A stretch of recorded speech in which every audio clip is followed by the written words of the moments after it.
So I like to use $100,000 because that's the number that I hear about the most, that is life changing for people, right? For most people, for many people. And and so in this example, this is like your a profit potential example based on $100,000 a year. And it's also based on doing and planning a trip every quarter. You can do more than that when you get really good, and you can just start belting them out. And especially if you're doing these smaller trips, you can definitely do more. You can because they're going to sell out a lot faster, right? So I've broken down the $100,000 into a $25,000 profit goal. Profit, not sales. So this is a Q1 goal, Q2, Q3, and Q4. So very similar to what I was explaining before with the group travel growth and scale funnel. You start out in the first quarter, and the first quarter can be any month. It could be any month. It doesn't have to be January. It doesn't have to start with January. But you start out by planning group travel experience number 1. And in this quarter, you're not only planning it, but you start to promote it and you start to collect deposits. Okay? And in the second quarter, you still see group travel experience number 1 across the bottom, right? And that's because in the second quarter, that's where you're going to just be collecting payments. Money is just going to be dropping into your bank account, right? People making their monthly payments, and you're going to be keeping them engaged and excited about their trip that's coming up.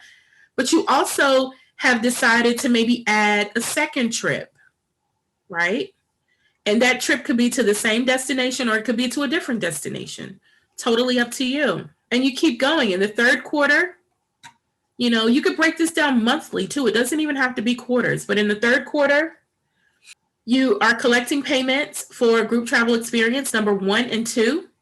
And you've added number 3,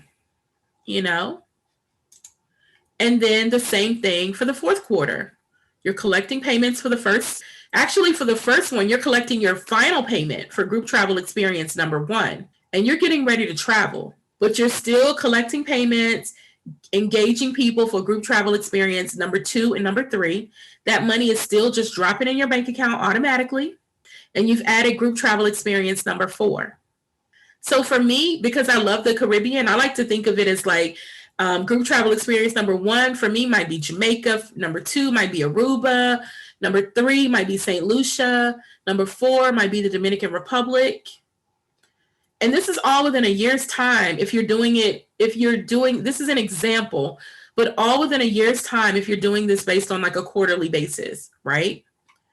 But in year 2, in the second year, it just becomes absolutely amazing because you're using, once again, that rinse and repeat model, which is what I love about group travel, right? So you're always going to be promoting something.